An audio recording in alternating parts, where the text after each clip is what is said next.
Você já sentiu insônia? Você já passou noites sem dormir? Você já sentiu aquela profunda angústia e tristeza no peito, ao ponto de não conseguir descansar à noite? Noite esta que devia ser de descanso e passou a ser de tormento. Queridos, o Salmo 77, ele fala sobre isso. Neste Salmo, Asaf, ele passa do deserto para a esperança. O significado do Salmo 67 trata das grandes obras e misericórdias de Deus. E é sobre isso que iremos falar nesta manhã, neste dia. Bom dia para você, graça e paz da parte do nosso Senhor e Salvador Jesus Cristo. Nele, Asaf descreve a si mesmo como se revirando-se da cama, incapaz de dormir. Isso levou Asaf a pedir a Deus que manifestasse novamente o seu poder para o seu povo. Eu quero ler com vocês os versos 1 e 2 que diz: Elevo a Deus a minha voz e clamo, elevo a Deus a minha voz, para que me atenda no dia da minha angústia. Procuro o Senhor. Erguem-se as minhas mãos durante a noite e não se cansam. A minha alma recusa consolar-se. Nós vemos aqui o salmista angustiado, clamando a Deus por sua graça e por sua misericórdia. Aqui, nos versos 1 ao 9, nós vemos que o salmista está angustiado, mas ele não especifica a sua angústia, ele não fala da causa, até por enquanto. Em sua condição inquieta, ele clama a Deus, mas logo a gente vê que ele não recebe alívio da parte do Senhor. Em outras ocasiões semelhantes, a gente pode observar em alguns salmos que Asaf recebeu paz imediata de Deus, assim quando ele clamou. Mas aqui é diferente. Neste salmo a gente vê o salmista com insônia, clamando a Deus até ser atendido. O que nós vemos aqui é que Deus parece que faz questão de mantê-lo acordado. Mas o salmista não encontrava satisfação em louvar a Deus. Muitas vezes a gente passa por situações semelhantes. Às vezes o Espírito Santo nos inquieta para orarmos, para louvarmos. O sono não vem, a gente tenta ler a Bíblia e parece que o sono não chega. Aqui o salmista ele não consegue dormir, mas não é que o Espírito Santo queira mantê-lo acordado. De fato é porque ele está sentindo uma profunda angústia no seu coração. Ele também questiona o amor leal de Deus por 6 vezes. O que nós vemos aqui no verso 6, por exemplo, ele dizendo: de noite indago o meu íntimo e o meu espírito perscruta. Verso 7, rejeita o Senhor para sempre? Acaso não torna-se propício? Versículo 8, cessou perpetuamente a sua graça, caducou a sua promessa. Veja que o salmista está em dúvida, o salmista está vivenciando uma crise de fé. Evidentemente, meus irmãos, Asaf estava acordado por causa de um grande problema que enfrentava. Na escuridão da noite, ele não podia ver nenhuma esperança. De fato, ele estava vivendo um deserto em sua vida. Mas a segunda parte do Salmo, nos versos 10 ao 20, ele encontra a esperança.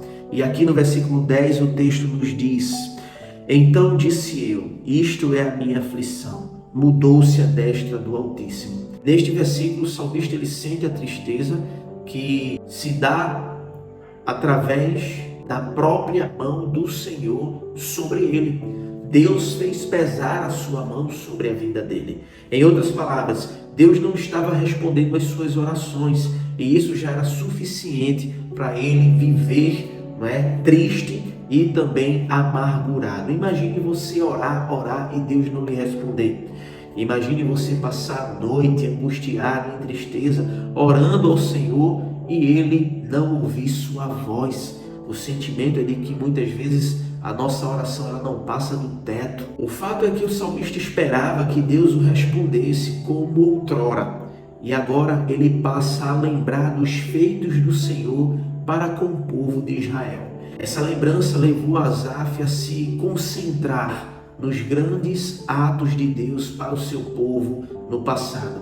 E ele começa a se lembrar, por exemplo, do caminho pelo deserto, quando Deus guiava o seu povo no deserto e cuidava do seu povo, de dia pondo uma coluna, de nuvem para protegê-los do sol, e à noite uma coluna de fogo para protegê-los das feras e também do frio, porque no deserto era mais de 40 graus durante o dia e à noite chegava até mesmo graus negativos. O que precisamos saber, queridos, seja no deserto ou seja na bonança, seja no deserto ou na esperança, o caminho do Senhor é santo.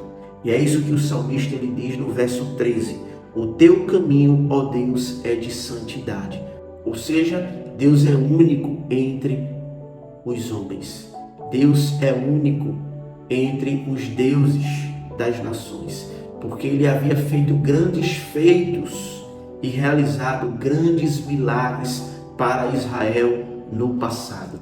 O que precisamos entender, meus irmãos, é que esses versículos descrevem os fenômenos que acompanharam o êxodo. Deus usou Moisés e Arão como pastores para conduzir seu povo através do Mar Vermelho para a segurança e a liberdade, como ele diz nos versos de Números 19 e 20. Pelo mar foi o teu caminho, as tuas veredas, pelas grandes águas, e não se descobrem os teus vestígios. O teu povo tu conduziste como rebanho pelas mãos de Moisés e de Arão.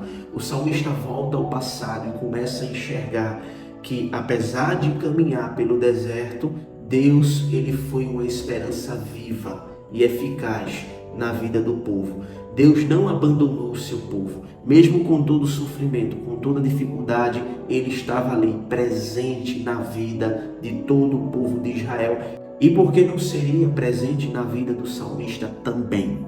Embora o salmista se sentisse angustiado, ele encontrou conforto e encorajamento durante suas noites sem dormir, lembrando-se da poderosa redenção de Deus para o seu povo. E é essa lembrança, sem dúvida, que precisamos ter, que Deus é aquele que nos dá esperança para o futuro. Deus, ele redime o seu povo, ele torna o seu povo a viver feliz novamente, mesmo em meio à guerra, em meio à tristeza, em meio à solidão. Deus é aquele que redime o seu povo dos seus inimigos, da sua tristeza, da sua angústia, da sua depressão, da sua ansiedade. Ele é o Deus poderoso em quem nós podemos confiar e encontrar refúgio todos os dias da nossa vida. Por isso, meus queridos, nós podemos confiar nele, porque, como diz o verso 14, tu és o Deus que opera maravilhas e entre os povos tens feito notório o teu poder. Deus é aquele que faz maravilhas. Por isso, não importa o tamanho do seu sofrimento ou da sua dor, ele está com você. Seja no deserto, seja da bonança, ele está com você. Saiba que o mesmo Deus que fez o povo sair do deserto para o caminho da esperança, o mesmo Deus que fez do salmista sair de noites escuras para dias tranquilos, é o Deus que está com você. Por isso, confie no Senhor em todo o tempo. Vamos orar? Pai de amor, de misericórdia, obrigado pela Tua palavra, obrigado por este salmo que nos ensina, Senhor, a confiar em Ti em todo o tempo, a depositar a nossa esperança no Senhor. O Senhor é aquele que nos faz progredir do desespero para a esperança. Por isso nós confiamos em Ti e depositamos em Ti a nossa vida, a nossa família. Continua cuidando de todos nós, cuidando, Pai, de cada pessoa que está ouvindo esta palavra neste dia. Que o Senhor fortaleça e ele possa encontrar esperança em Ti. Em nome de Jesus, amém. Que Deus abençoe a sua vida, a sua família e até o próximo vídeo, se Deus quiser.